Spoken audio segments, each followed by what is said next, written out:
Welcome back. As the weather continues warming up, you will definitely want to take extra precautions outdoors this summer. The CDC is predicting tick activity will be heavier this year, which always brings the risk of Lyme disease with it. So we're talking about that. And this morning I'm joined by Tony Wally, founder of the Indianapolis Integrative Forum, who deals with a lot of things similar to this in the medical community too. And she can speak from special experience too, because you yourself were infected with Lyme disease. I was. And this came from a tick bite that we just hear about so often. Yeah, so this is definitely a disease that I'm very familiar with, unfortunately.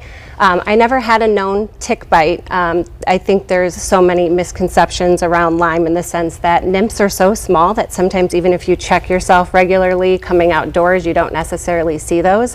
Unfortunately for me, I just literally woke up one morning at the end of 2019 and had a sudden onset of neurological conditions that were flooding my body. And I didn't recognize myself. I was having Bell's palsy, a lot of numbness and things that were very intense. And as weeks and months went on, those symptoms started to progress into other things like chest pain and joint issues and cognitive decline. And so, you know, I think that in regards to Lyme disease, it can manifest differently in people, but one of the common things that you see is that things kind of ebb and flow. They don't stay around for a long time, but those symptoms are intense while they do last. I mean, this is such serious stuff when you're talking about your nervous system, your joints, your heart, like all different parts of your body. Just all the more reason for people to take this so seriously. And sometimes that can come down to something as simple as just giving your body a check, or your children especially a check, because they like to attach themselves into the hidden parts of your body. They do, yeah, and it's a tricky disease to also, for providers to even diagnose, because the symptoms manifest. You'll see often like things like MS, lupus and things given as a diagnosis, because Lyme is known as the mimicking disease. And it's just really hard for healthcare providers to have the knowledge, I think, even to diagnose, let alone treat it, because it's really tricky. The caution you hear from the CDC is that in general, they say a tick needs to be on you, or I guess in you, for anywhere from 36 to 48 hours in order to infect you. So in general, if you're able to get rid of it within 24 hours of it attaching itself, then you should be in pretty good shape. But it's that remembering to do that that's the big key, and it's a hurdle for so many people.